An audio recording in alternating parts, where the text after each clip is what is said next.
اعوذ باللہ من الشیطان الرجیم بسم اللہ الرحمن الرحیم وَإِذْ غَدَوْتَ، اور جس وقت اے نبی آپ صبح کے وقت نکلے من اہلکا اپنے گھر سے، تبوئ المؤمنین آپ مقرر کر رہے تھے ایمان والوں کے لیے مقاعد ٹھکانے، للقتال لڑائی کے لیے، جہاد کے اندر آپ ان کے ٹھکانے سیدھے کر رہے تھے، ان کو ٹھکانے بتا رہے تھے۔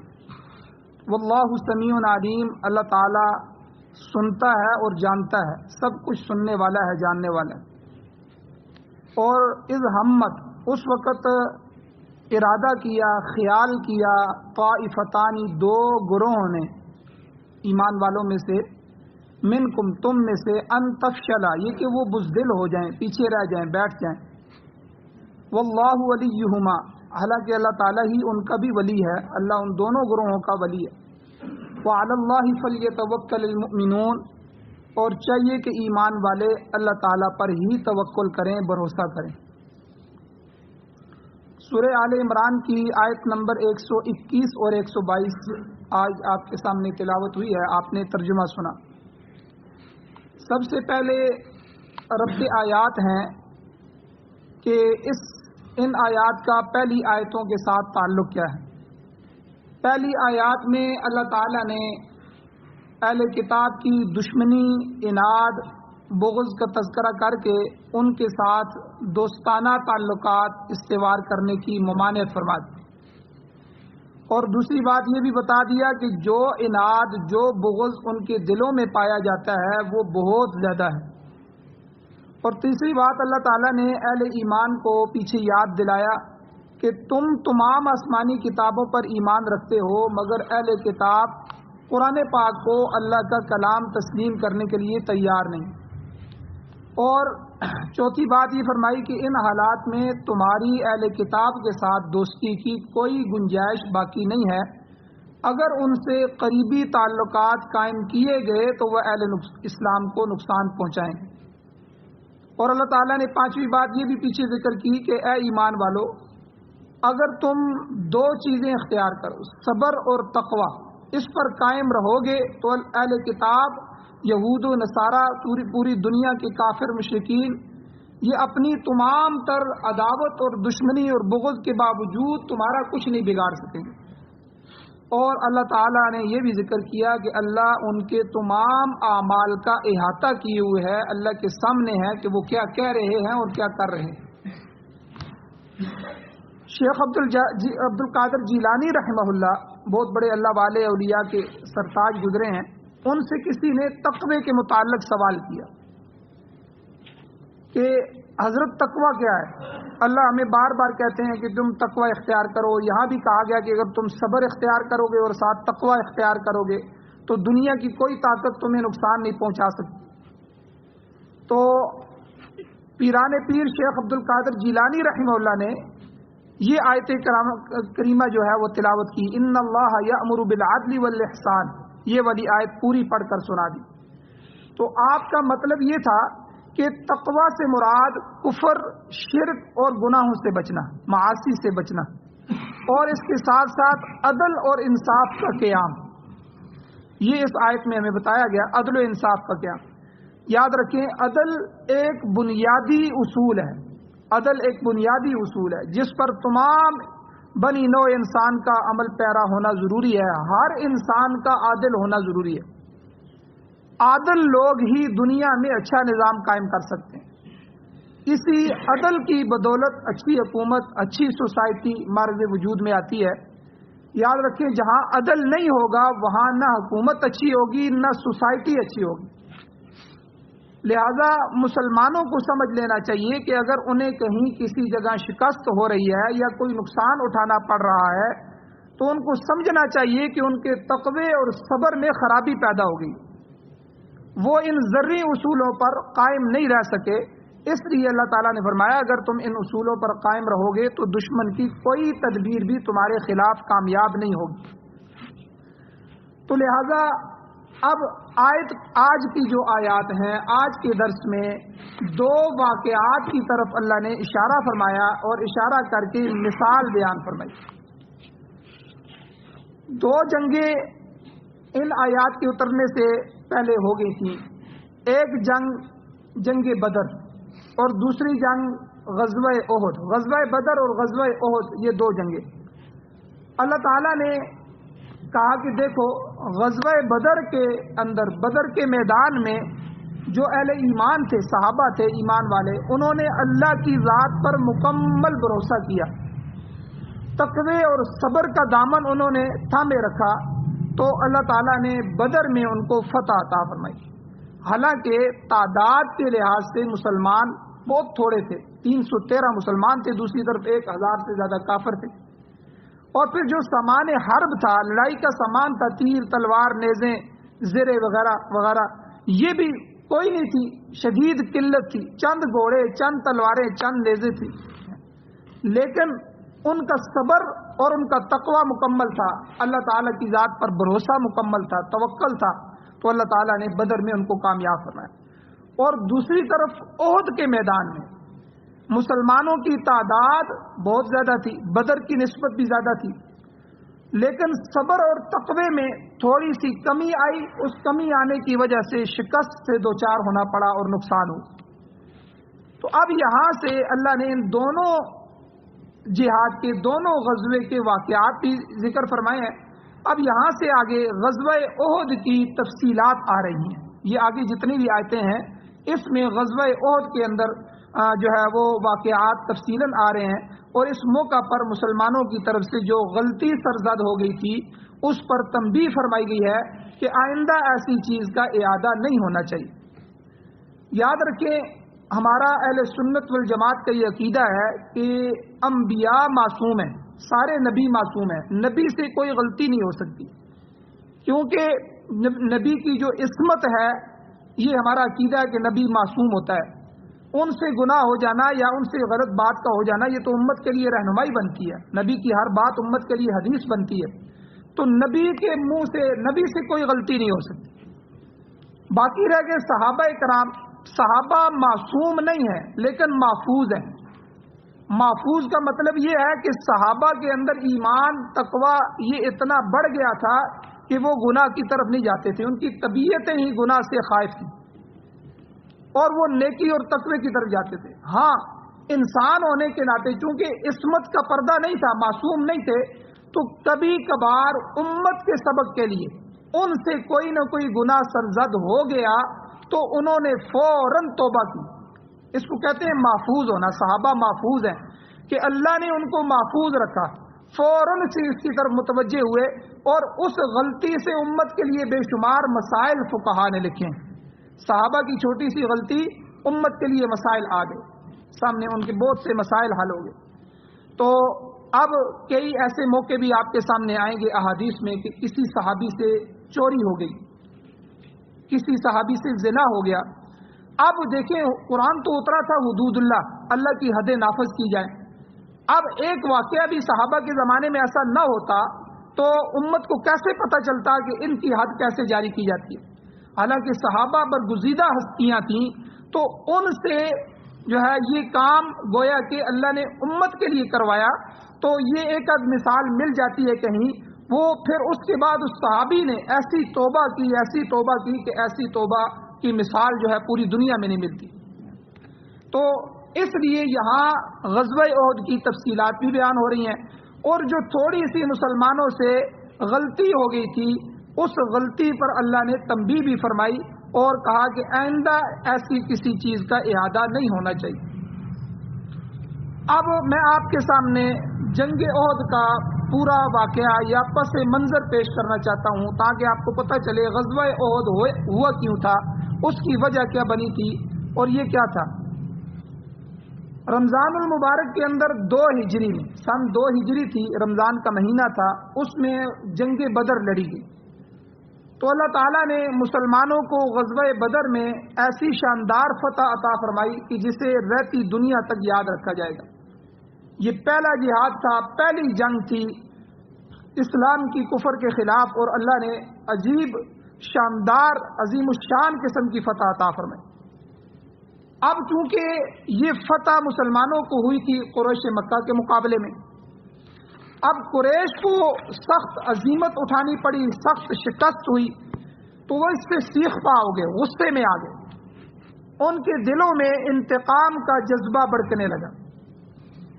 اصل میں غزوہ بدر کیوں ہوا تھا؟ غزوہ بدر کا سبب یہ ہوا تھا کہ ابو سفیان جو اس وقت مسلمان نہیں ہوئے تھے اور قریش کے سردار تھے، تو ابو سفیان ایک تجارتی قافلہ لے کر آ رہے تھے، مدینہ کے قریب سے گزرنا تھا انہوں نے، اور یاد رکھیے کہ اس وقت جب قافلے چلتے تھے، بڑے بڑے قافلے جو شام یمن کی طرف قریش قافلے جاتے تھے، تو گھر کا ہر بندہ ان کو اپنا مال دیتا تھا، ہر آدمی، کسی نے 1000 روپیہ دیا، کسی نے 10,000 روپیہ دیے، کسی نے لاکھ دیا، کسی نے 10 لاکھ دیا، یہ میری آپ یہاں سے سامان خریدتے جائیں اور رستے میں بیچتے جائیں۔ شام اور یمن جب وہ قافلہ پہنچتا تھا تو اپنا سامان بیچتا تھا تو خوب نفع کما لیتا تھا۔ اب جب وہاں سے واپس آتا تو شام اور یمن کی وہ چیزیں جو قریش میں نہیں ہوتی تھی، ان کو ضرورت ہوتی تھی، وہ قافلہ انہی پیسوں سے وہ چیزیں خرید لیتا اور رستے میں کچھ بیچتا ہوا آتا اور کچھ یہاں آ کے مکہ والوں کے اندر بیچتا، پھر جو نفع ہوتا، پھر جس آدمی نے جتنی رقم دی ہوتی اتنا نفع اس حساب سے ان سب گھروں میں تقسیم ہو جاتا۔ یہ ایک بڑی تجارت تھی، اس میں پورے قریش اور پورے مکہ والوں کا سرمایہ ہوتا تھا۔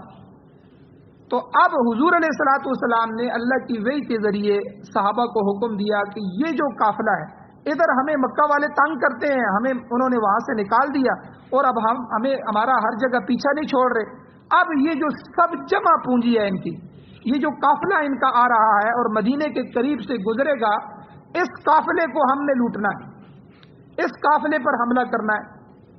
تو اس قافلے پر حملہ کرنے کے لیے یہ 313 قریب مسلمان جو ہے یہ نکلے، یہ باقاعدہ جنگ کے لیے نہیں نکلے تھے، یہ تو اس قافلے کو روکنے کے لیے، اس کو لانے کے لیے، یہ ایک سیاسی چال ہوتی ہے کہ کسی کی معیشت آپ دباتے ہیں، جو ملک آپ پر حملہ کرنا چاہتا ہے، آپ کو دبانا چاہتا ہے، آپ اس کی معیشت کو روک دیتے ہیں تاکہ وہ تنگ آئے اور وہ آپ کے جو ہے معاملے میں کوئی فیصلہ کرے۔ تو چونکہ یہ قریش کی ساری معیشت تھی، یہ سارا قافلہ ہی ان کا تھا اور سب لوگوں کی، ہر گھر کی جتنی بھی جمع پونجی تھی وہ اس میں موجود تھی۔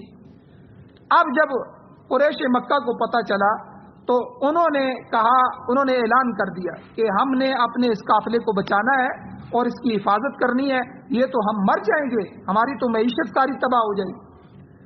اب جو ہے انہوں نے اس کا بدلہ لینے کے لیے جنگ بدر جو ہے وہ لڑی گئی اور اس میں انہوں نے 1000 کے قریب بڑے بڑے سارے سردار بھی ان کے آئے، ابو جہل، ابو لہب اور عتبہ شیبہ اور یہ جتنے بھی بڑے بڑے سردار تھے سارے اس میں شریک ہو کے آئے، اور اسی طرح جو ہے ساتھ گانے والیاں اور کھانے کے سامان اور ہر چیز لے کر جو ہے وہ بڑی عیاشی کے ساتھ آئے، ہم جو ہے تھوڑے سے مسلمانوں کو کچل لیں گے۔ اب بدر کا میدان جو ہے اس میں بدر کی جنگ لڑی گئی اور اس میں اللہ تعالیٰ نے مسلمانوں کو فتح عطا فرمائی۔ یہ قافلہ جو ہے یہ دور سے قافلے والوں کو پتہ چل گیا، یہ بچ کے نکل گیا، لیکن مسلمان اور کافر آمنے سامنے آ گئے اور بدر میں اللہ تعالیٰ نے مسلمانوں کو عظیم الشان فتح عطا فرمائی، اور اس میں بڑے بڑے ائمہ کفر، ابو جہل جیسے لوگ 70 کے قریب بڑے بڑے سردار ان کے کافروں کے مارے گئے، اور پھر جو لوگ قتل ہوئے ان میں جو مکہ کے لوگ تھے ان میں سے کوئی کسی کا باپ مارا گیا، کسی کا بیٹا قتل ہوا، کسی کا بھائی ہوا، تو یعنی سب ان کے جو مقتولین تھے ان کی لاشیں جب ان کے گھروں میں پہنچی تو وہ غیظ و غضب سے بھر گئے، غصے سے بھر گئے۔ اب انہوں نے یہ دوسرا حملہ پوری تیاری کے ساتھ کرنا چاہا جس کو جنگ احد کہتے ہیں۔ یہ بدر تو ہو گئی، اب بدر کا بدلہ لینے کے لیے انہوں نے مدینہ پر حملہ کرنے کی تیاری کی کہ اب ہم جو ہے، کسی نے کہا میرا باپ مرا ہے تو میں اپنے باپ کا بدلہ لوں گا، بھائی کا لوں گا، ٹھیک ہے، بیٹے کا لوں گا، ہر ایک اپنے اپنے بدلے کے لیے تیار ہو گئے۔ اب جب اس حملے کی خبر مدینہ منورہ پہنچی، حضور کو پتہ لگ گیا کہ کافر اس طرح تیاری کر رہے ہیں، تو حضور علیہ الصلوۃ والسلام نے سب صحابہ کو جمع کر لیا، جمع کر کے ان سے مشورہ لیا کہ بھائی غزوہ بدر تو ہو گئی ہے، اللہ نے بدر میں ہمیں فتح عطا فرما دی ہے، بہت سے کافر مارے گئے ہیں، لیکن اب وہ دشمن ہمارا مقابلہ کرنے کے لیے، ہم سے لڑنے کے لیے دوبارہ حملہ کر رہے ہیں کہ وہ کہتے ہیں ہم نے بدلہ لینا ہے۔ اب مشورہ کرنا ہے، مشورہ یہ کرنا ہے کہ دشمن کا مقابلہ ہم اپنے شہر مدینہ کے اندر رہ کر کریں یا شہر سے باہر نکل کر کھلے میدان میں لڑنا چاہیے۔ اب یہ مشورہ سامنے رکھ دیا گیا صحابہ میں۔ تو یاد رکھیں، مشورہ اور حکم اس میں فرق ہوتا ہے، مشورے اور حکم میں فرق ہوتا ہے۔ مشورہ جو ہوتا ہے یہ صرف رائے لی جاتی ہے، حکم ابھی نہیں آتا، حکم امیر کرتا ہے۔ جس طرح ہمارے تبلیغی جماعت میں ہر بات میں مشورہ ہوتا ہے، سارے حضرات مشورہ دیتے ہیں، آخر میں امیر صاحب اس کو طے کر دیتے ہیں۔ اب مشورہ مختلف ہو سکتا ہے، بھائی کس کا بیان ہونا چاہیے، وہ کہے گا جی اس کا مغرب کا بیان ان حضرات کا ہونا چاہیے، دوسرے کہتے ہیں ان کا ہونا چاہیے، تیسرا کہتا ہے ان کا ہونا چاہیے۔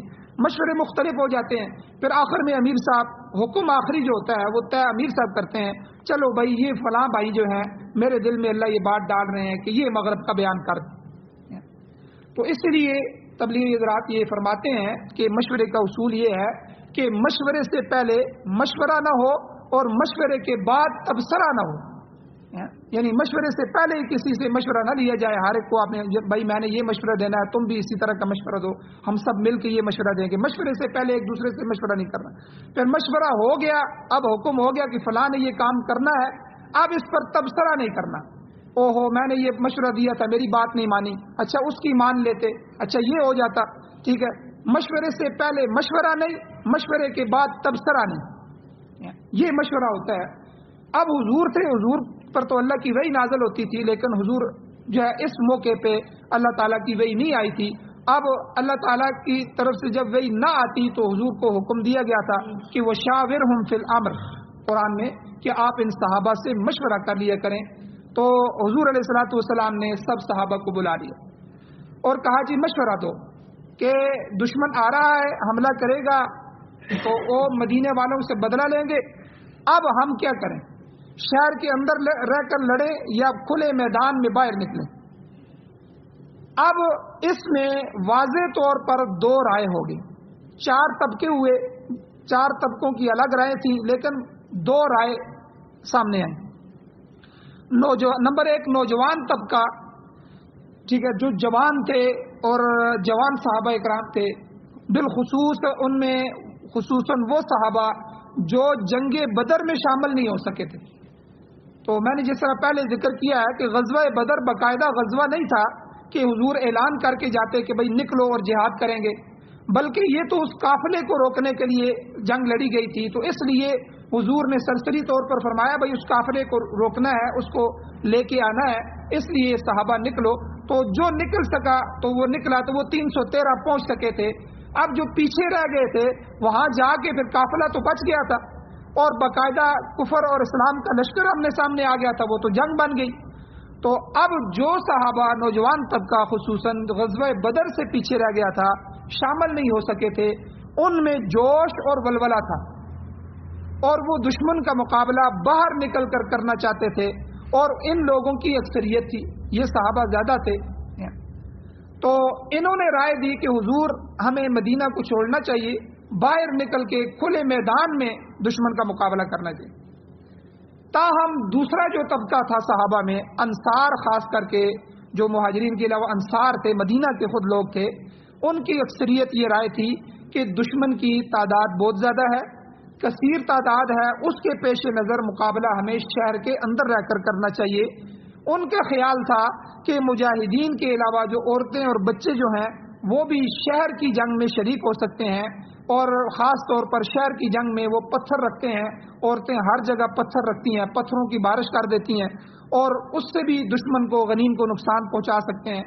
اور اس سے پہلے تجربے بھی یہی تھے کہ شہر پر حملہ آور ہونے والے ان کو کبھی بھی کامیابی نہیں ہوتی رہی، اکثر وہ ناکام ہوتے رہے، لہذا ان لوگوں کا مشورہ یہ تھا کہ جی شہر میں رہ کر مقابلہ کیا جائے۔ اب یہ دو رائے سامنے آئیں۔ اب تیسرا، رئیس المنافقین، منافقین کا جو سردار تھا، ہے مسلمان بنا ہوا تھا لیکن ہے منافق تھا، عبداللہ ابن ابی، اب اس نے رائے دی، اس نے کہا جی دیکھیں میں بھی یہی رائے دیتا ہوں کہ یہاں مدینہ کے اندر رہ کر لڑا جائے، یہیں رک کے اس سے شہر کی بھی حفاظت ہوگی اور دشمن شہر کے اندر داخل ہی نہیں ہوگا، ہم اسے شہر کے اندر داخل ہی نہیں ہونے دیں گے۔ مرد نیچے سے مقابلہ کریں گے، چھتوں سے عورتیں وغیرہ بچے وغیرہ وہ ان کا مقابلہ کریں گے۔ یہ تو تیسری رائے آئے گی عبداللہ ابن ابی منافق کی کہ یہ ایک طرف ہو گئی، اور چوتھی رائے خود حضور کی تھی۔ حضور کی ذاتی رائے بھی یہی تھی کہ اندرون شہر کے اندر رہ کر مقابلہ کیا جائے۔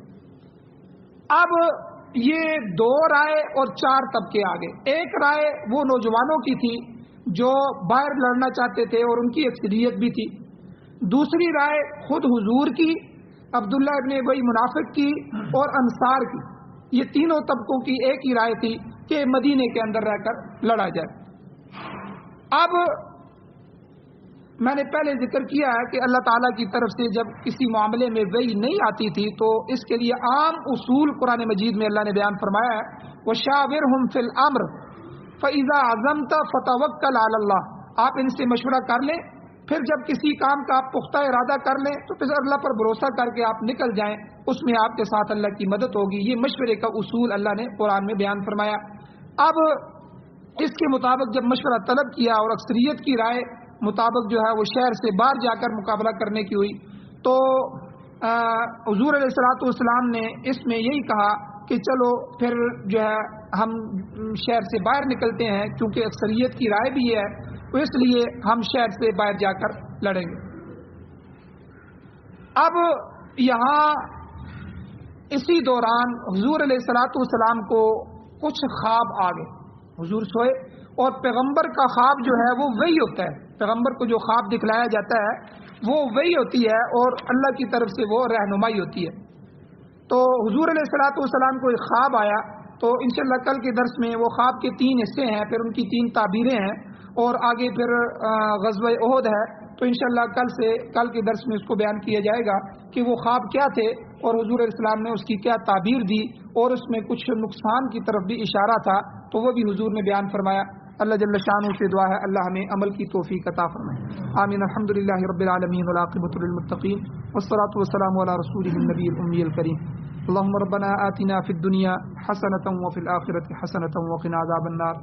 یا اللہ ہماری کمیوں کو تائیوں کو معاف فرمائیے، درگزر فرمائیے، صغیرہ کبیرہ گناہوں کو معاف فرمائیے۔ یا اللہ نبی علیہ الصلوۃ والسلام کی اور صحابہ کرام کی، اہل بیت کی محبت نصیب فرمائیے، ان حضرات کے نقش قدم پر چلنا ہمیں نصیب فرمائیے۔ یا اللہ قرآن و سنت کی بہاریں نصیب فرمائیے، قرآن و سنت کو بطور آئین، بطور دستور، بطور ضابطۂ حیات ہمیں نصیب فرمائیے، ہمارے مقدر فرمائیے۔ پاکستان سمیت پوری دنیا میں یا اللہ امارت اسلامیہ، خلافت اسلامیہ، قرآن و سنت کا نظام ہمیں نصیب فرمائیے۔ یا اللہ جو بیمار ہیں ان کو شفا عطا فرمائیے۔ یا اللہ جو مقروض ہیں ان کے قرضوں کے پورا کرنے کے اسباب پیدا فرمائیے۔ یا اللہ جو ایمان کی حالت سے اس دنیا سے جا چکے ہیں، چاہے ہمارے عزیز و اقارب، اساتذہ، اٹھنے بیٹھنے والے دوست، والدین ہیں، یا اللہ ان سب کی بخشش فرمائیے۔ ہماری مسجد کے بہت سے حضرات بزرگ اس دنیا سے جا چکے ہیں، یا اللہ ان سب کی بخشش فرمائیے۔ یا اللہ ان سب کی بخشش فرمائیے۔ یا اللہ کمیوں کوتاہیوں کو معاف فرمائیے۔ یا اللہ ہماری دعاؤں کو محض اپنے فضل و کرم سے قبول فرمائیے۔ حضور علیہ الصلوۃ والسلام نے امت کے لیے جتنی خیر کی دعائیں مانگی ہیں ان میں ہمارا حصہ فرمائیے، جتنی شرور سے پناہ مانگی ہے یا اللہ ان سے پناہ نصیب فرمائیے۔ صلی اللہ تعالی علی خیر خلقہ محمد و آلہ و اصحابہ اجمعین برحمتک یا ارحم الراحمین۔